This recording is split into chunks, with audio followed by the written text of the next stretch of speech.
Soy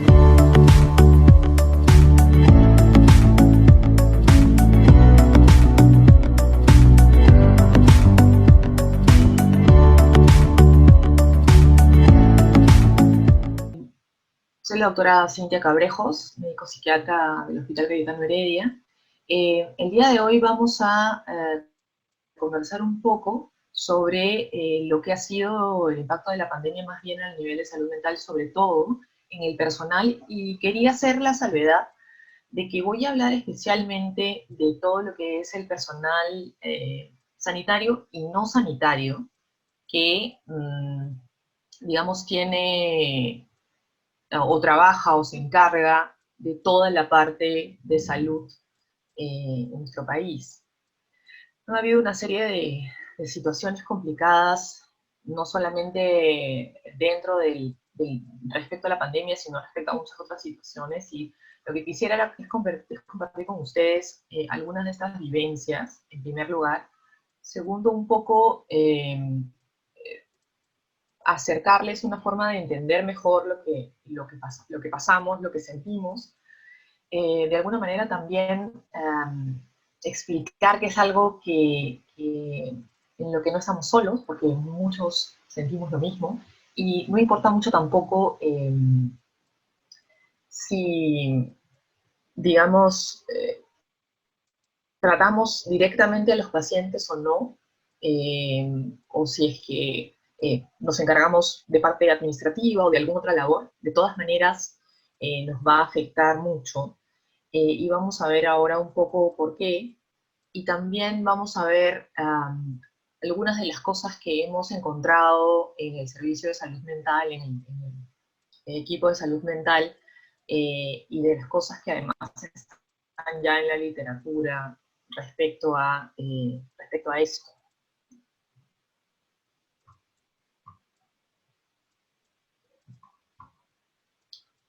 Un poco para hacer un recuerdo de cómo empezó todo esto, si lo recordamos bien en el hospital, básicamente se inició la respuesta para lo que era la pandemia COVID a inicios de marzo, ¿de acuerdo?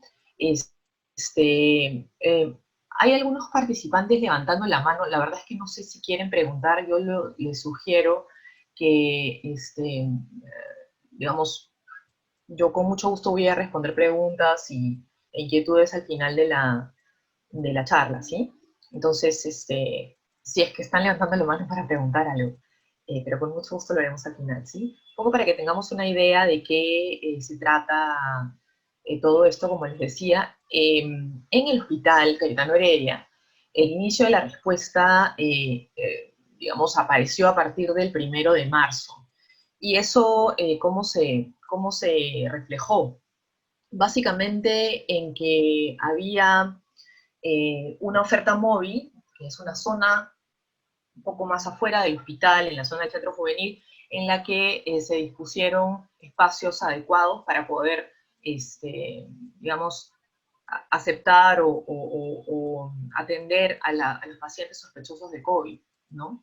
Entonces, esto estuvo liderado por el doctor Raúl Acosta, y además de eso, en los siguientes días, si ustedes lo recuerdan, hubo la confirmación del primer caso oficial, digamos, porque de todas maneras ya no había habido antes algunos, COVID, en el 6 de marzo. Y en los siguientes días se declara la emergencia sanitaria. Eso supone que el 15 de marzo se declaró la emergencia, y el 16 de marzo se inició la cuarentena, si ustedes lo recuerdan. Entonces, fue todo un cambio para todos nosotros, para la población en general, pero además fue para, digamos, todos los trabajadores de salud, por eso no digo sanitarios, porque también hay mucho trabajo logístico y hay muchísimo trabajo administrativo, etcétera. Digamos, el sistema de salud asumió una responsabilidad gigantesca, y probablemente sin precedentes, ¿no? En nuestra historia, porque existen pandemias previas conocidas, como por ejemplo la gripe española ¿cómo se llama?, en Europa, pero no es algo que haya llegado realmente hasta aquí. Antecedentes de otro tipo tenemos como la epidemia del cólera que hubo en los 80, si mal no recuerdo, fines de los 80, y tenía otras características también. Entonces, esto fue lo primero que ocurrió y la primera orden que se dio fue el aislamiento social obligatorio, que es básicamente la cuarentena. Y eso nos llevó a cambiar la vida, ¿no? De inicio, lo primero que se presentó fueron temores en la población, al igual que temores en el personal del sistema de salud, ¿no? Digamos que igual con las diferencias, puesto que sí, pues los médicos, las enfermeras, somos profesionales que hemos sido entrenados en bioseguridad durante nuestra carrera.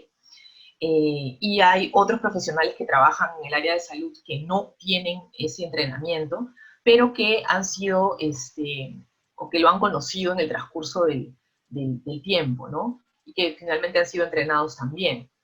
Pero digamos que en la historia de las pandemias están descritas temores mayores como el temor al contagio, ¿no?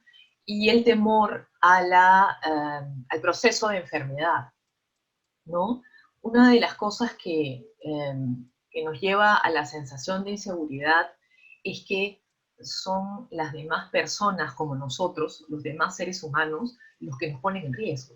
Y esa es una sensación para una especie como la de nosotros, que es una especie fundamentalmente social, digamos, un tipo de estrés muy complicado.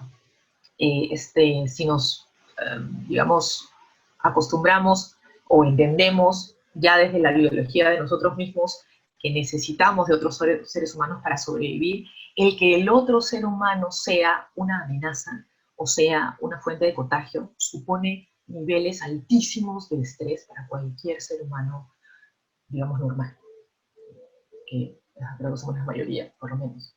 Entonces, eh, estos son los temores mayores. Nos empezamos a revestir de protección. Personal sanitario propiamente empezó a trabajar con todas estas medidas de seguridad, no sin temor, y se dio este aislamiento marcado, ¿no? Entonces, la primera reacción, los primeros temores, hubo un primer surgimiento de gran ansiedad, ¿no? De temor de, obviamente, el personal que estaba en los hospitales o el personal que está en contacto con los pacientes, de contagiar a su familia, ¿no? De ser, digamos, responsables de hacer daño a otras personas que queremos mucho. Entonces, eso fue complicado al inicio y los niveles de ansiedad aumentaron en todos los grupos profesionales, en todos los grupos ocupacionales del sistema de salud.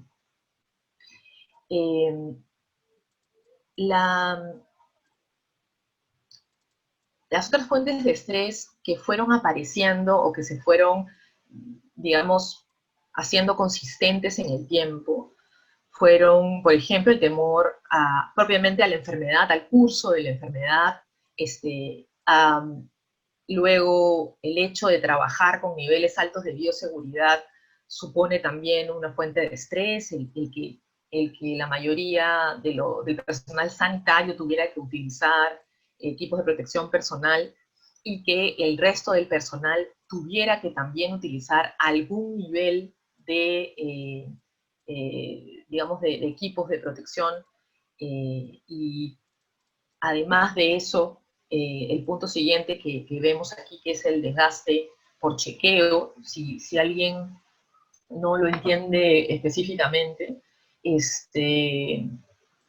una de las cosas que ocurre es que, digamos, todo el tiempo tenemos que estar observándonos y mirando si es que hicimos y tuvimos el cuidado de hacer la limpieza que debíamos hacer, si es que cuando nos pusimos el EPP, por ejemplo, no tocamos, digamos, zonas que podían estar contaminadas antes de subir la parte sobre la cabeza, si es que la mascarilla que nos hemos puesto la hemos puesto correctamente, si es que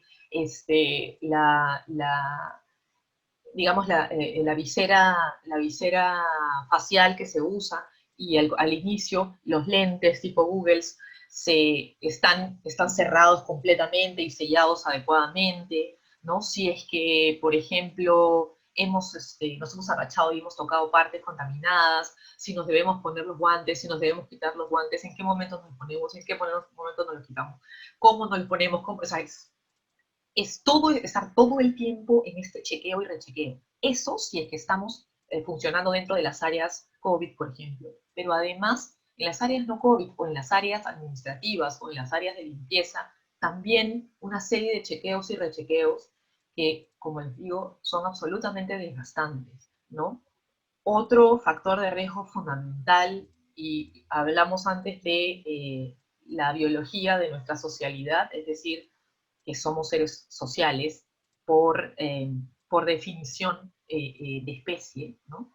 Eh, el aislamiento social fue un golpe muy fuerte para todos, porque encontrar otras formas de comunicarnos o el prescindir de buenas a primeras y sin ninguna posibilidad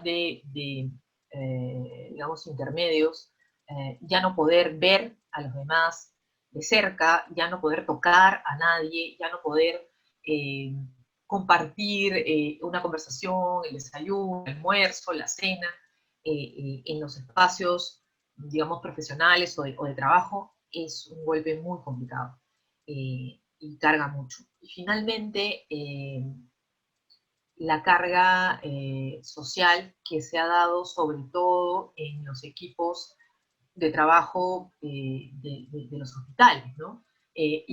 Me refiero con toda esta exigencia por parte de la población de que el personal sanitario y no sanitario de los hospitales y de todo el sistema de salud eh, solucione los problemas de salud, eh, digamos, responda a las expectativas, de explicaciones, de información, eh, haga el papeleo en un mínimo de tiempo, etcétera, etcétera, ¿no? Esa es una carga social también que produce un nivel de estrés muy, muy alto, ¿no?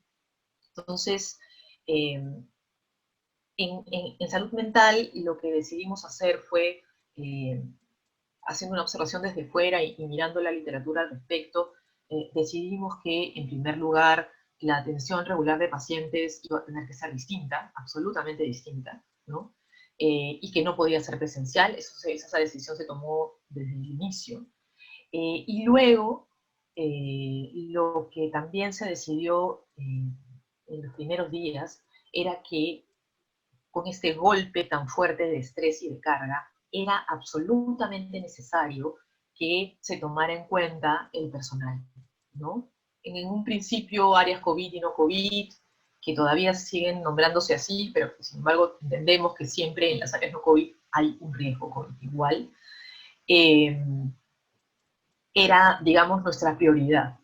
El personal necesitaba tener un espacio donde encontrar soluciones a sus estreses más grandes y a sus temores y a sus angustias y sentir que estaban respaldados o que tenían una forma de desfogar lo que estaban sintiendo. Entonces se decidió lo que ven ahora ustedes en el cuadro, que es básicamente separar estas tres áreas de trabajo de la mejor manera posible. Luego, en las áreas mismas no COVID, ver la posibilidad de intervenir en cualquier situación complicada, porque se empezaron a dar situaciones complicadas todo el tiempo, ¿no? Y junto con el equipo de psicología, psiquiatría, asumió intervenciones, tratamiento y soporte de varios tipos. Igual en las áreas, igual en las áreas en las áreas, estoy escuchando mi voz repetida, no sé qué pasó. Entonces, en las áreas COVID había un tema extra, ¿no? Que era el tema de bioseguridad, ¿de acuerdo? El tema de bioseguridad es un tema sumamente complicado porque, como les decía antes, es una fuente importantísima de estrés. Bueno, lo que les explicaba es esto, ¿no? Que este tema de bioseguridad era un tema extra bien importante. Nos dimos cuenta que, dado que era una gran fuente de estrés, había que incluirla dentro del trabajo con los equipos COVID sobre todo. Es decir, la bioseguridad tenía que estar incluida dentro del manejo del estrés, ¿de acuerdo? O por lo menos la capacitación en bioseguridad, y eso fue lo que se determinó del inicio junto con el equipo de capacitación en bioseguridad del Instituto Nacional, el Instituto de Humboldt de Infectología, ¿no? Entonces, yo creo que es bien importante tener en cuenta esta situación porque también supone que todas las más intervenciones tienen que ser hechas, pero además tenemos que agregar que el conocimiento, reconocimiento y repaso de la bioseguridad y de cómo manejar la bioseguridad era fundamental para bajar el estrés. Entonces, las primeras intervenciones, entonces, lo que les decía es que en estos casos, en este caso, lo que hicimos primero fue ayudar en la capacitación y en el manejo del estrés. Se le acercó al personal al inicio algunas estrategias para manejar más o menos bien los momentos más difíciles de estrés, ¿no? Y también digamos, absolver sus dudas respecto a qué tan segura era la zona donde trabajaban, qué tanto podían estar seguros haciendo tal o cierta cantidad de tiempo los guantes, acercándose a cierta distancia y nada más. Entonces, esto fue bien, bien importante, ¿ya? Dada la situación también, y es algo que ofrecemos hasta ahora, dicho sea de paso, en el servicio de psiquiatría y todo el equipo de salud mental, empezamos a reunirnos de manera virtual en grupos Zoom, ¿no? Como los ven allí en las imágenes, y hacer lo mismo, las capacitaciones en bioseguridad y también un poco de el manejo de estrés en, en el hospital, en espacios abiertos, ¿no? Es la capilla, que era la parte más grande y más abierta y con más espacio para que no tengamos que estar muy cerca el uno del otro. Y también en los espacios Zoom, en los que también nos ayudaron, nos ayudó el personal de capacitación en bioseguridad, ¿no? Entonces, eso es uno de los temas importantes que nos ayudó al inicio, sobre todo al inicio, a manejar uno de los primeros y más importantes golpes de estrés que recibió todo el personal, ¿no? Entonces, eso también es importante que lo tengamos en cuenta.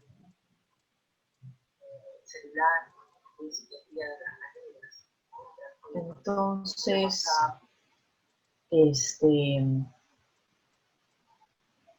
otro tema que también fue bien importante y que creo que compartimos hasta ahora es que en el caso de, digamos, los médicos que trabajamos en psiquiatría, una de las cosas que nos sirvió muchísimo para entender lo que estaba pasando con todo el personal era de hecho el que formáramos parte del equipo de respuesta al mismo COVID, ¿no? Como ven aquí, todos los psiquiatras hemos pasado por COVID, todos hemos hecho turnos, y eso nos hizo entender mucho más cercanamente los niveles de estrés que manejaba el personal sanitario y también por todo el resto de trabajo que hacemos en consultorio y etcétera, la parte de la bioseguridad en las zonas administrativas y logísticas, que también era importante, ¿no? Estuvimos los asistentes y también los residentes, en verdad. Todos pasamos por COVID y eso nos dio una forma de acercarnos más también al grupo, porque nos sentíamos además parte del equipo, que es bien importante para el momento en el que uno se acerca a pedir ayuda, porque evidentemente van a sentirse identificados y van a sentir que el otro se entiende lo que están pasando, ¿no? Incluso todas las señas que quedaron en nuestras caras después del trabajo en los pisos y en triaje, ¿no? Entonces, el ser un grupo que participa de las emociones del resto queda más claro cuando el resto nos ve también dentro de las zonas COVID y trabajando al lado de ellos, ¿no? Entonces, eso nos permitió acercarnos al personal en general. Y en una etapa más adelante, yo les hablaba antes de la carga social, que era esta parte que tenía que ver con los familiares de los pacientes. Quienes están en el hospital saben que empezaron a multiplicarse las camas COVID y la cantidad de familiares que buscaban información de los pacientes, que eran de sus pacientes, ¿no? Este, um, serían, empezaron a ser cada vez más. Era imposible que todos estuvieran dentro del hospital, porque evidentemente era un riesgo muy alto, era una contaminación muy grande también, y además era una presión que en algunos momentos empezó a volverse incluso agresiva, ¿no? Hacia el personal, por obviamente la desesperación de la familia, el creer que, digamos, todo este sistema de salud depende solamente del personal sanitario, y ustedes saben que ni remotamente es así, ¿no? Y todas estas ideas que aparecen respecto a que si no les dan toda la atención al paciente es porque no quieren. Y eso, otra vez, ustedes saben perfectamente que no es así. Entonces, en esta estrategia que habíamos planteado al inicio, decidimos agregar una parte más que fue fundamental, dicho sea de paso, y es el apoyo a los familiares. De hecho, es sumamente importante que la sociedad, el grupo social, la población reciba información respecto a qué está pasando. En un segundo nivel, que los familiares de los pacientes que están hospitalizados reciban información de lo que está pasando con sus familiares dentro del hospital.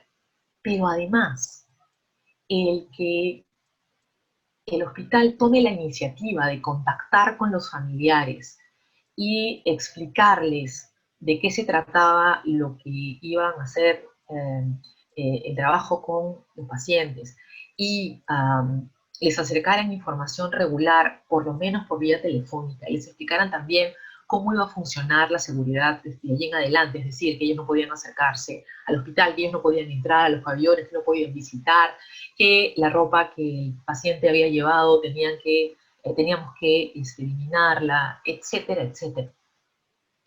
Eso también suponía el poner una especie más que un filtro, como, digamos, amenguar el golpe de la exigencia desde afuera, y permitía que el personal de salud dentro del hospital y que todo el personal administrativo y todo el personal logístico, etcétera, tuvieran un poco más de tranquilidad para poder trabajar, sintiendo que no había una avalancha de gente en la puerta intentando averiguar sobre su familia, porque se le estaba dando la información de manera personalizada. Entonces se agregó esa parte de la atención de salud mental, y realmente el impacto que ha tenido esto en el trabajo de todos los demás profesionales ha sido bien importante. Entonces, es un poco para explicarles eh, desde dónde es que aparecen todos estos estresores, hacia dónde se dirigen por qué nos sentimos a veces como nos estamos sintiendo cuando trabajamos dentro del hospital, ¿no? Y cuáles son las primeras cosas que los diferentes equipos encargados, como en salud mental, pueden hacer para que ese trabajo sea más llevadero. Lo otro que se definió también, y un poco para que entiendan lo que hemos estado haciendo y por qué esa presión ha ido bajando, es que le dimos a la familia de los pacientes hospitalizados el número de celular y el número fijo de salud mental para que pudieran llamar 24 horas si tuvieran angustias, emociones encontradas, dudas, si es que alguna de las cosas que les habían explicado los equipos de piso no lo entendían, o si es que ellos mismos necesitaban apoyo, porque evidentemente los pacientes que están hospitalizados tienen familia en casa, también con COVID, ¿no? Eso creo que está claro, pero a veces lo perdemos de vista. Entonces eran pacientes que eran también potenciales pacientes o pacientes que estaban siendo seguidos en casa, que se sentían mal, que no sabían en qué momento debían ir al hospital, que no sabían cómo los iba a recibir el hospital, por dónde tenían que entrar, qué tenían que decir, si es que los iban a atender o no, etcétera, etcétera.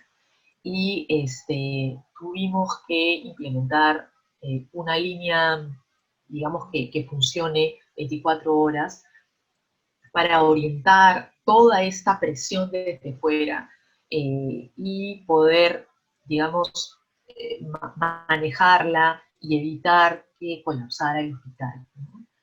Eh, entonces, esto funciona hasta ahora. Al psiquiatra 24 horas respondiendo el teléfono y respondiendo las dudas que tiene no solamente ahora los familiares de los pacientes hospitalizados, sino también eh, la población en general que quiere saber, por ejemplo, si es que se está atendiendo en el hospital en psiquiatría, si no, si hay apoyo en salud mental, qué es lo que está pasando y cómo acercarse al hospital, ¿no? Entre otras cosas.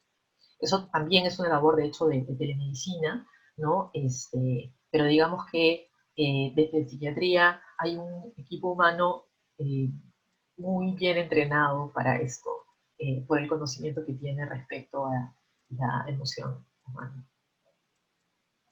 Eh, Además, el seguimiento de los mismos familiares se traspasa a psicología para hacerle seguimiento, para si es que los pacientes fallecen, son muchos, ¿no?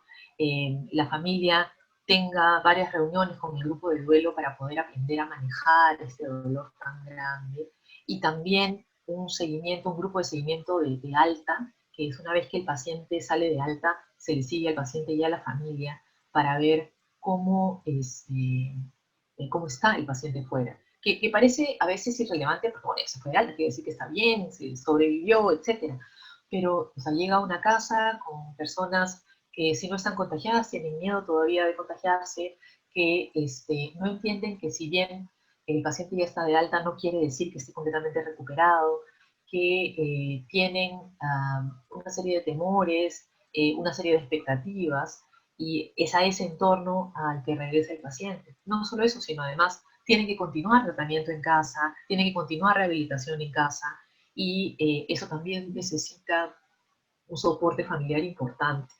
Y que además llega a una casa en la que a veces falta algún miembro ya, porque el contagio fue de muchos más miembros de la familia y algunos han fallecido.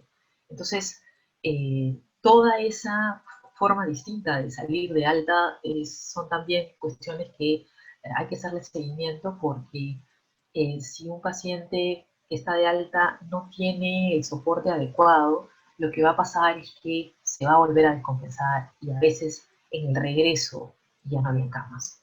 Entonces, eh, es un paciente en el que se ha puesto mucho trabajo, mucho empeño, en el que se ha puesto además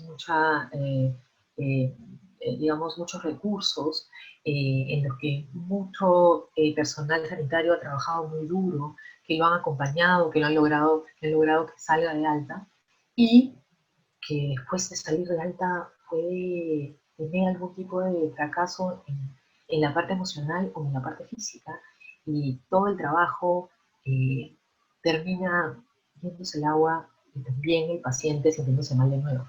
Y eso es algo, un lujo que no nos podíamos dar, ¿no? Entonces, por eso se formaron estos tres grupos en psicología que empezaron a seguir a los pacientes en las diferentes situaciones, ¿no?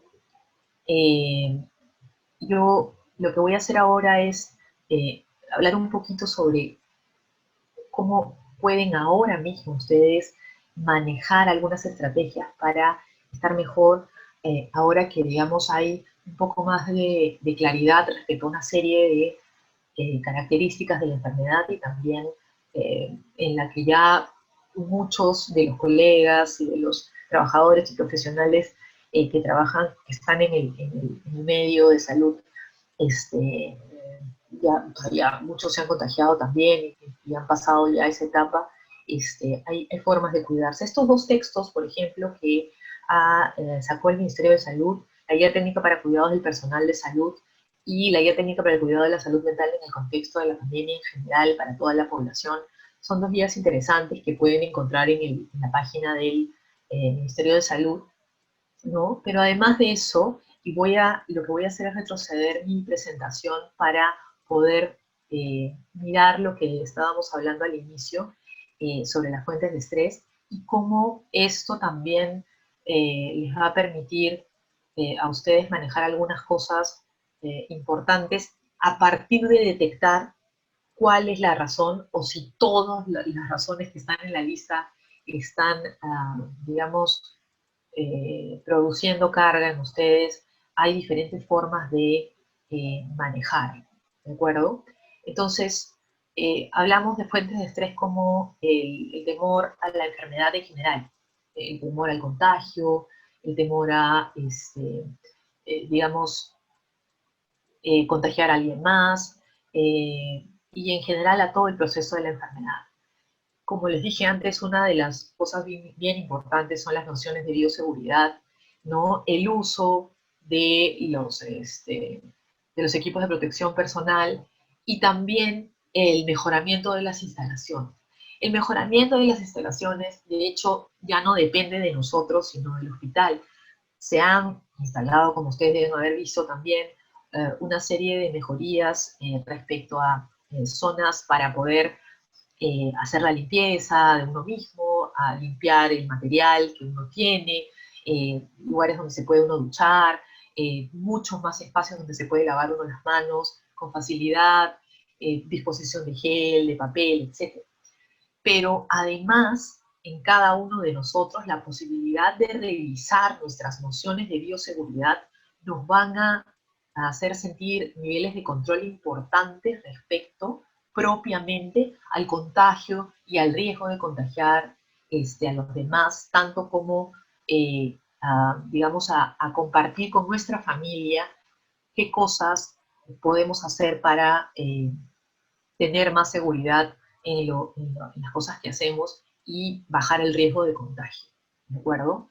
Se han compartido una serie de videos respecto a, por ejemplo, cómo llegar a casa, cómo, digamos, hacer un aseo inicial antes de entrar a casa, ¿no? De la ropa y de todos los implementos que traemos del hospital, ¿no? Se han compartido también eh, videos respecto a las distancias que uno debe tener con las personas y por qué. Porque el entender cómo funciona el fenómeno es fundamental, ¿de acuerdo?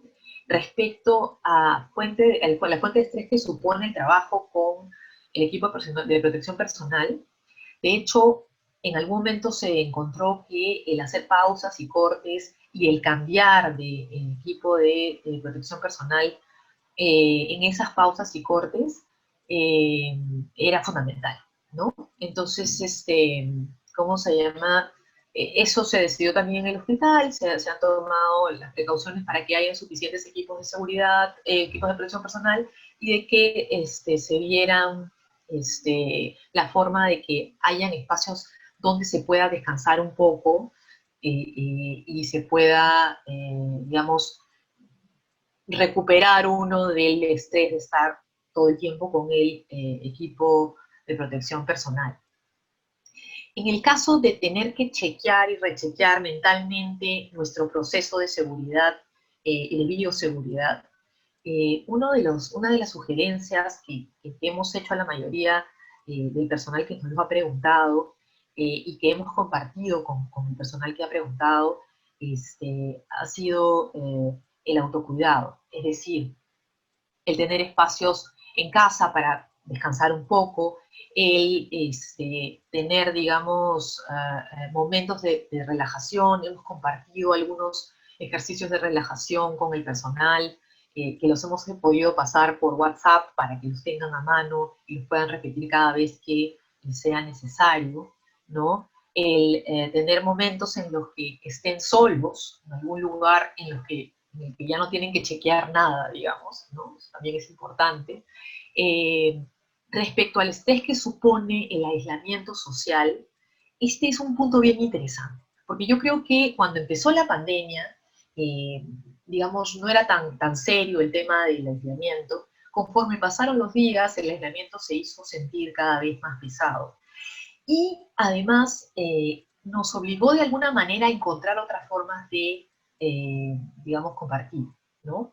El equipo de salud mental lo que hizo fue, desde el inicio, abrir grupos de soporte e invitar a los miembros de los diferentes grupos ocupacionales a entrar a los espacios Zoom para, nosotros pusimos apoyo emocional. Pero en verdad, el, el primer paso de una sensación de apoyo emocional es estar en grupo. Y no podíamos estar en grupo. O sea, no había ninguna posibilidad de estar en grupo en el hospital, como grupos humanos.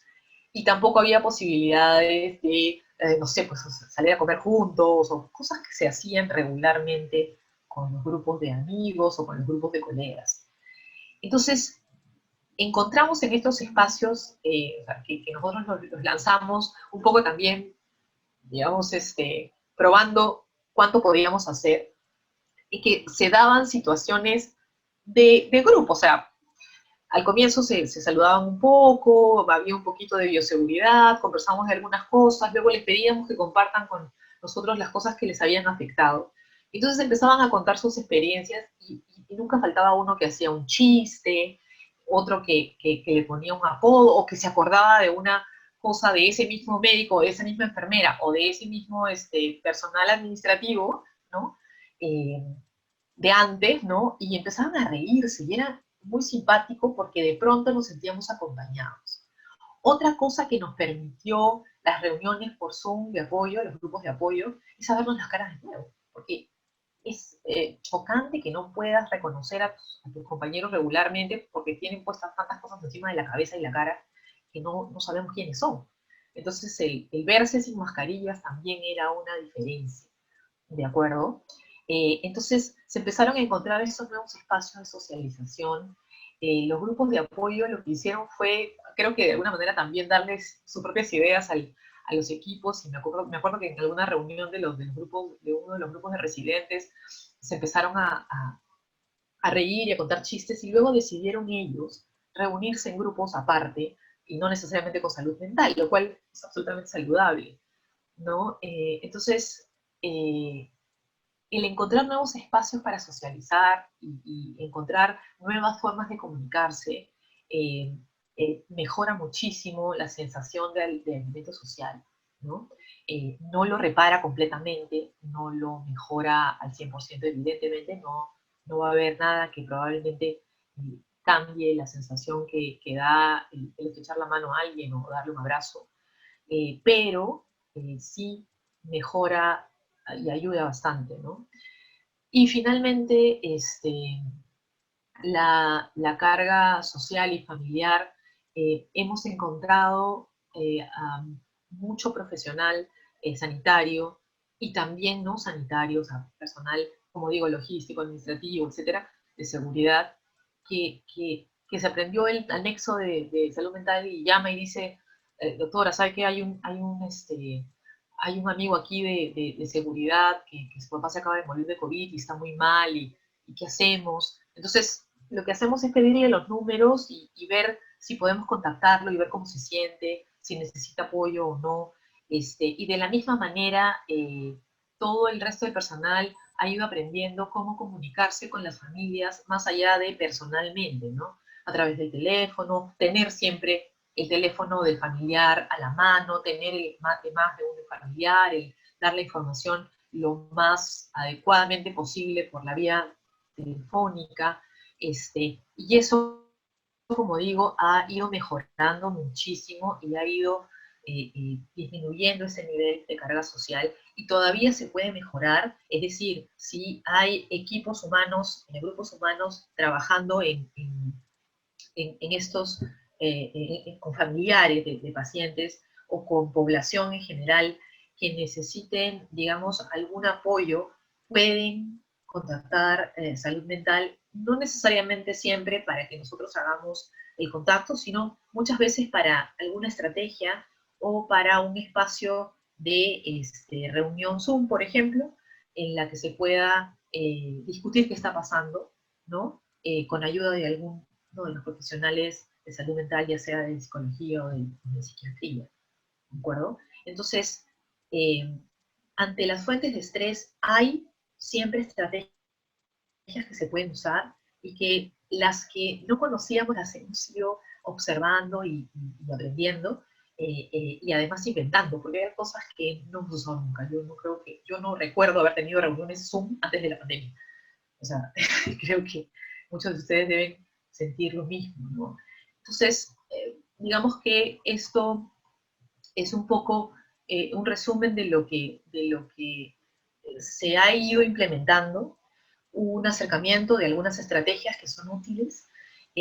Finalmente, también darles la información respecto a cómo contactarse con salud mental a través de nosotros, ya sea psicología o psiquiatría, ¿no? El anexo, el celular, también somos quienes respondemos las interconsultas de los pacientes, etcétera, ¿no? Y que hemos repartido esta información tantas veces como nos era posible para poder, digamos, estar al tanto de en dónde se necesita el apoyo, ¿no? Eh, de esto es básicamente lo que tenía que compartir con ustedes. Espero que les sea útil y en el futuro también. Y bueno, ahora estamos dispuestos a responder las preguntas que tengan. Ese es mi correo. Si necesitan después preguntar algunas cosas más. Y como siempre, intentando que el equipo de salud mental tenga la mejor disposición, como lo demuestran ahí en las fotos la doctora Luna y la doctora Camille antes de entrar a COVID. Eh, Estoy abierta a que ustedes puedan preguntar lo que necesiten y deseen. ¿Cómo convencer a gerentes de los establecimientos? Ariel Frisancho me pregunta, ¿cómo convencer a los gerentes de los establecimientos que están saturados de carga de atención de la importancia de los espacios de tiempo libre? Ya, sí, es complicado, porque nosotros también hemos tenido que convencer gente, es cierto. Eh, en verdad el convencimiento empieza cuando uno demuestra que es útil, ¿de acuerdo? O sea, una de las cosas de las que yo convencí un poco al equipo, o sea, digamos al comando y a la dirección, etcétera, que en verdad tenían mucha apertura para intentar ayudar, era que en los grupos de Zoom que estábamos haciendo y que ya habíamos empezado, se notaba que había una necesidad de, digamos, compartir cosas, ¿no? Y que había muchísimo cansancio. Entonces, eh, discutimos con el equipo si valía la pena o no valía la pena dar un break o dar una pausa en el trabajo de 12 horas del personal sanitario, porque, digamos, al tener 12 horas seguidas, a partir de cierta hora, los médicos, las enfermeras, los técnicos se volvían mucho menos eficientes. Entonces, lo que se hizo fue probar, en verdad. O sea, ¿para qué? Y les voy a engañar. O sea, se probó a ver si se podía cambiar de esta forma, de esta otra, y se encontró que la presión también desde las profesionales de salud hacia las gerencias, hacia las direcciones, y las quejas y todo eso empezaron a bajar, apenas tuvieron un poco más de espacio para tomar aire y descansar. Entonces, una de las cosas que ayuda mucho para, digamos, los grupos que se encargan de la gerencia, y etcétera, es que los van a dejar de fastidiar y que van a dejar de quejarse. Esas dos cosas son fundamentales, ¿no? Entonces, mire, todo el día están quejando los médicos, las enfermeras están hartas, los técnicos quieren, ¿cómo se llama?, empezar a rebelarse, los de nutrición ya no quieren ni saber nada de darle de comer a nadie. Si usted quiere que esto mejore, pruebe. Si le da un espacio de descanso, le prometo que va a bajar. Tiene una semanita de prueba. Automáticamente va a empezar a mejorar. Y eso va a hacer que sea mucho más sencillo continuar con alguna implementación de otras mejoras, ¿no? Espero que eso haya, digamos, eh, respondido en parte, por lo menos, la pregunta. Lo otro que me preguntan por aquí es, Marta Vargas, lo que nos dicen es: buenos días, nos gustaría que estos grupos de apoyo lleguen hasta cuidados intensivos porque tenemos mucha carga laboral y estrés. Marta, ¿cómo está? Buenos días. Marta, les hemos ofrecido en cuidados intensivos muchísimas veces los grupos. Hemos intentado llegar hasta cuidados intensivos varias veces, pero yo tengo claro, y creo que es también importante compartirlo, que hay equipos y hay grupos humanos que reciben un tipo de presión extrema, ¿no? Y que terminan cerrándose en sí mismos por protección, ¿de acuerdo? Y para nosotros es absolutamente entendible. Eh, como les digo, hemos ofrecido a través de enfermería y a través de los médicos, muchas veces, no solamente espacios como los de Zoom para reunirse, no solamente espacios para apoyar a los familiares de los pacientes de allí, etcétera, sino también que nos pidan qué otras cosas necesitan. Eh, pero tenemos claro que en UCI la labor y la prevención todavía no ha bajado, un poquito. Y que a veces es difícil para uno que está con tanta presión mirar qué cosa nos va a ayudar. Yo le digo así, enfrente de todos, que tienen mis teléfonos, el teléfono de salud mental y varios de los psiquiatras de nuestro equipo, no solamente las licenciadas del servicio, sino también hemos contactado con los médicos, pero digamos que les está costando un poco organizar la forma de encontrar estos espacios. Yo le prometo volver a intentar, pero con muchísimo gusto, y UCI es uno de los servicios que más nos preocupa por el tipo de presión que recibe, que es muy, muy duro. Y le agradezco mucho, Marta, que mencione esto, y creo que tenemos que volver a ofrecer los espacios a UCI. Le prometo que lo vuelvo a hacer en estos días. Y luego tengo otra pregunta más. Dígame si no veo todas las preguntas tan claramente. A ver, la Lorena Fabián pregunta: ¿la salud mental de la comunidad por la pandemia de COVID-19 fue agresivo en un primer momento porque no conocíamos el virus y cómo prevenir? ¿Cómo poder despejar el estrés y ansiedad que se han ocasionado? Nuevamente voy a volver a la diapositiva que puse en ese momento. Una de las cosas importantes es contener justamente esa desesperación de la población. Y no es que de un momento a otro haya bajado un poco o mucho, es que se abordó, Lorena. Entonces, yo creo que sí es bien importante que se siga abordando y nunca más se deje en el aire la expectativa de la población. Desgraciadamente, no solamente depende de la respuesta del sector salud, sino también depende de muchas otras respuestas a otros niveles. Pero digamos, en el caso de nosotros específicamente, en el caso del hospital, en el caso de salud mental, sí, el abordar esa desesperación, esa angustia, esa expectativa es necesario, ¿no? Ahora, ¿cómo despejar el estrés? Otra vez, volver al autocuidado, ¿ya?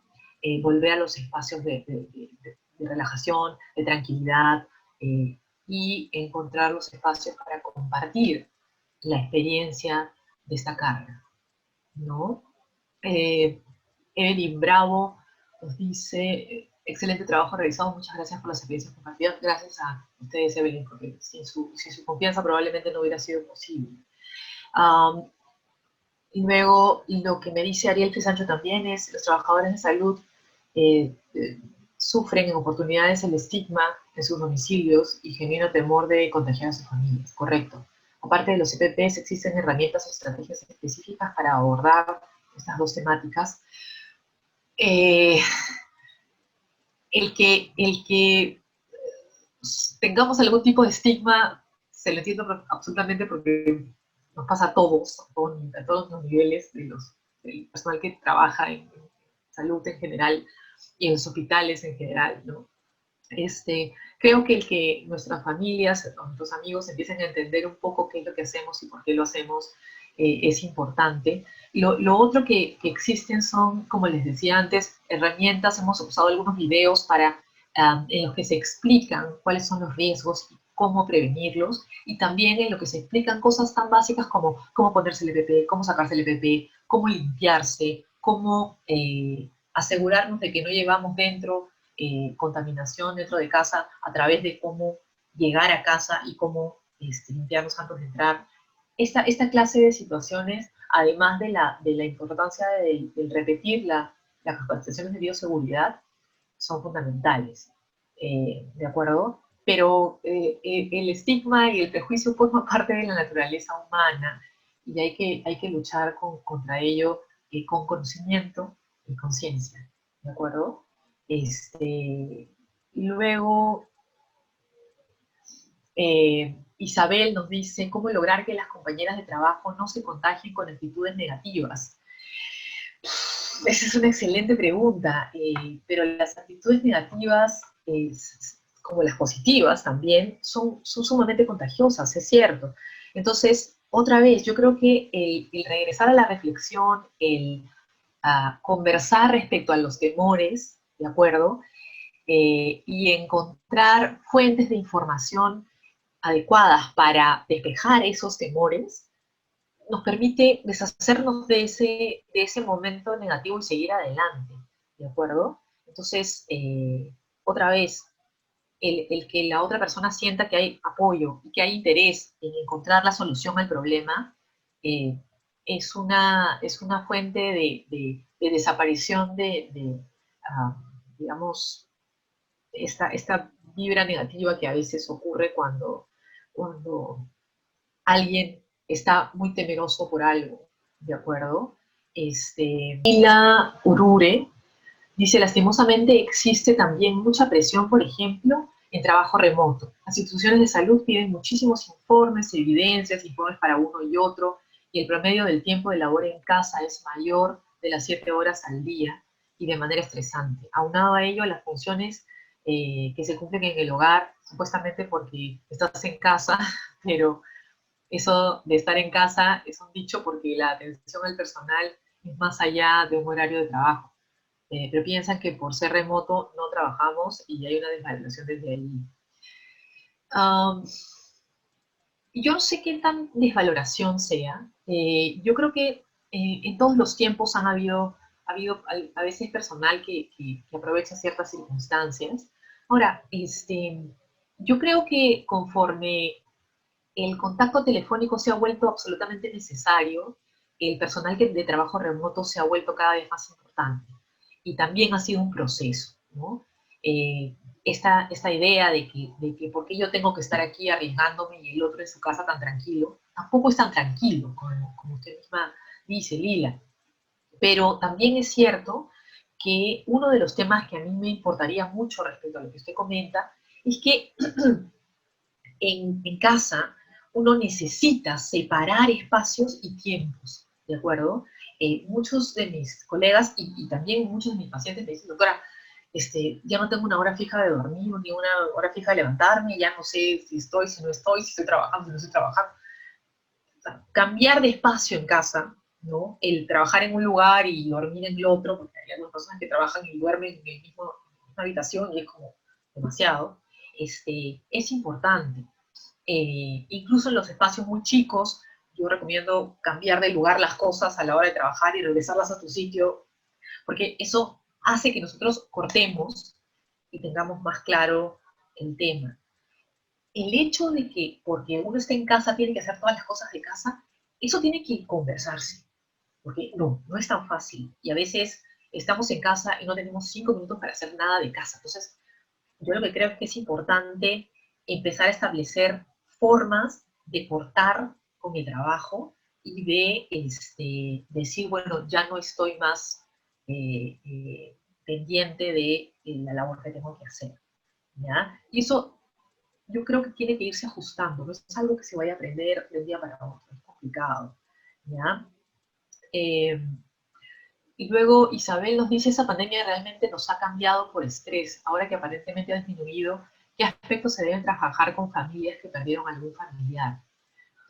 En primer lugar, el cerrar la pérdida, ¿no? Otra vez, los equipos de duelo del hospital están allí para, más que para hacer el trabajo propiamente del duelo, para capacitar, porque el grupo de duelo es muy bueno, y para capacitar en qué cosas más se necesitan hacer. Ahora, una de las cosas principales es acompañar y permitir el dolor. En general las personas no estamos acostumbradas a aceptar que el otro es un doliente. Y es fundamental que los seres humanos tengamos un espacio para poder acomodar la pérdida. Que las personas que perdemos tienen un espacio en nuestra vida emocional y en nuestra vida psíquica y necesitan un tiempo para reacomodar. Y ese es el tiempo doliente. Y es normal que estemos tristes. ¿Sí?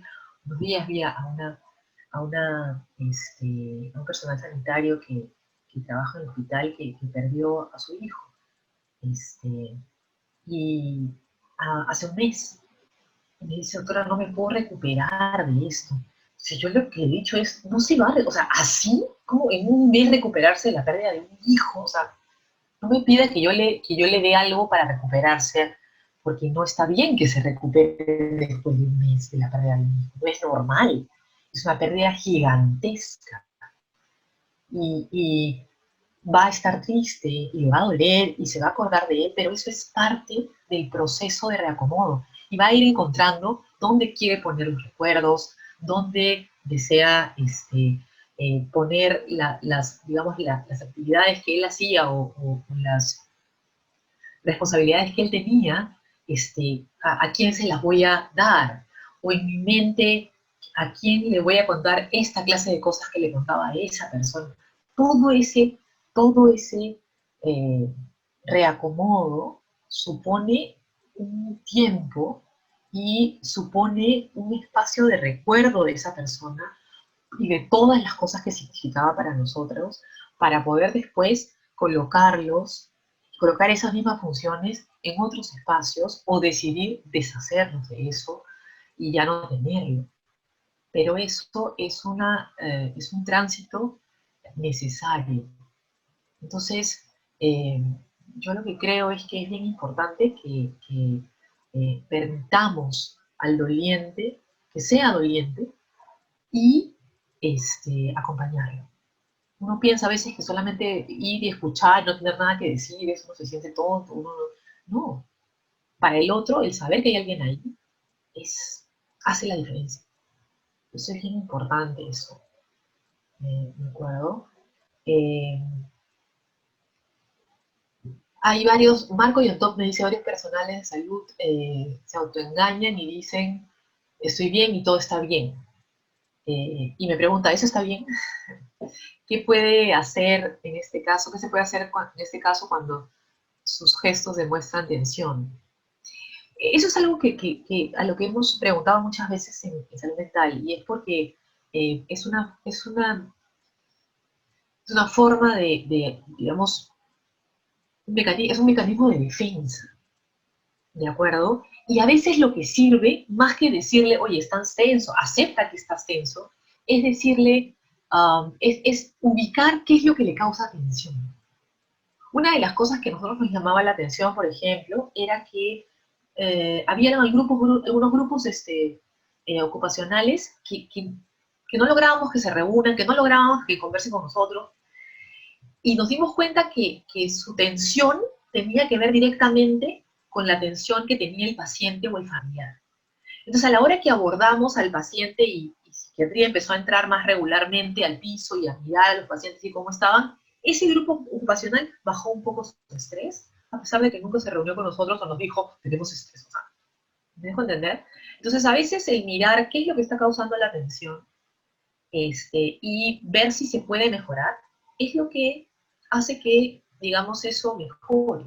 Y no necesariamente el que ese personal específico diga, estoy tenso. O sea, las personas manejan la tensión de manera distinta y eso también hay que respetarlo porque lo invasivo tampoco es agradable, ¿no?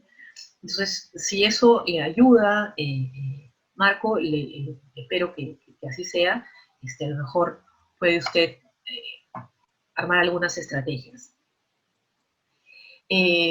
Solange Patilla me pregunta, buenos días, en caso de puestos de primer nivel, ¿cómo podemos orientar al personal para evitar estrés, miedo, ansiedad en nuestro personal? ¿Alguna terapia que les pueda ofrecer? Es imposible que no haya estrés, o sea, o ansiedad. La idea, otra vez, es separar un momento al grupo, siempre guardando distancia, para, digamos, hacer un poco de relajación, decirnos cosas agradables, echarnos porras y seguir adelante. Eso, por un lado, por el lado emocional, y por otro lado, mantener siempre la capacitación en bioseguridad. Creo que eso sea útil para ustedes, Solange. Es lo que yo les sugeriría. Luego,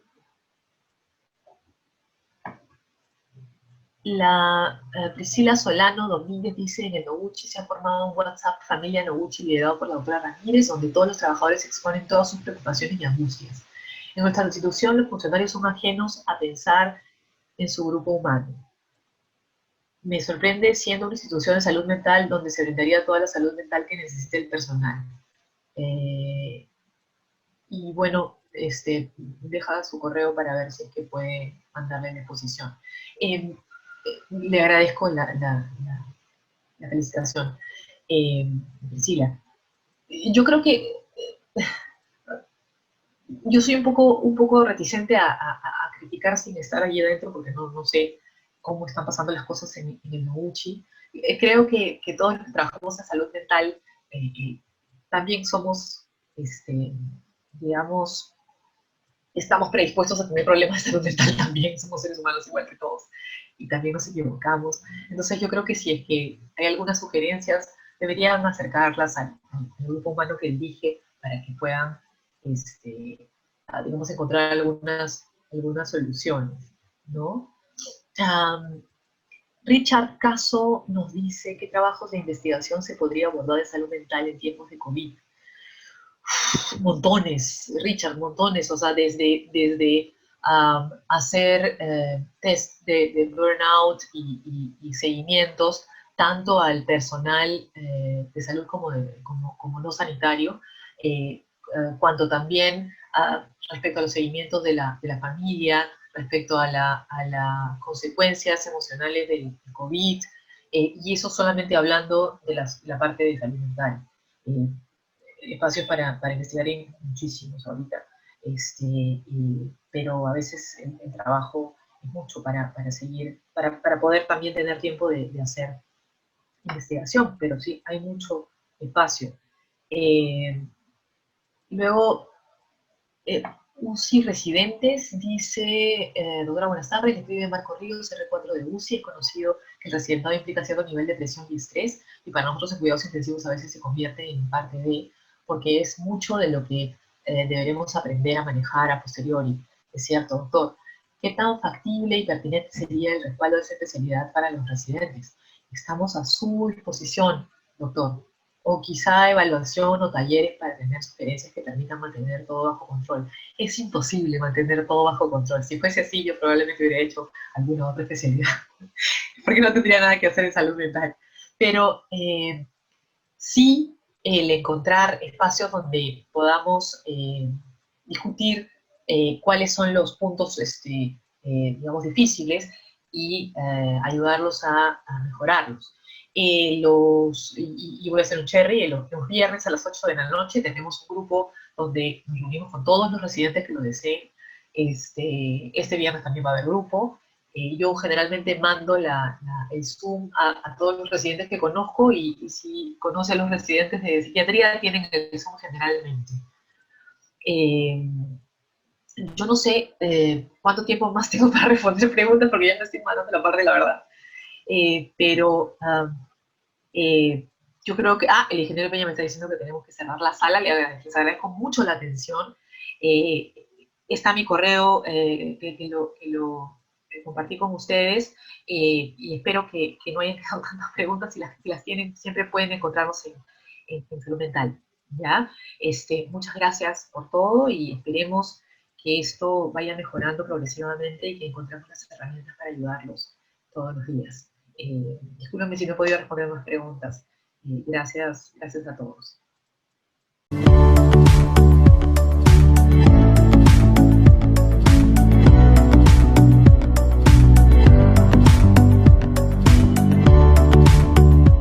Gobierno del Perú. El Perú primero.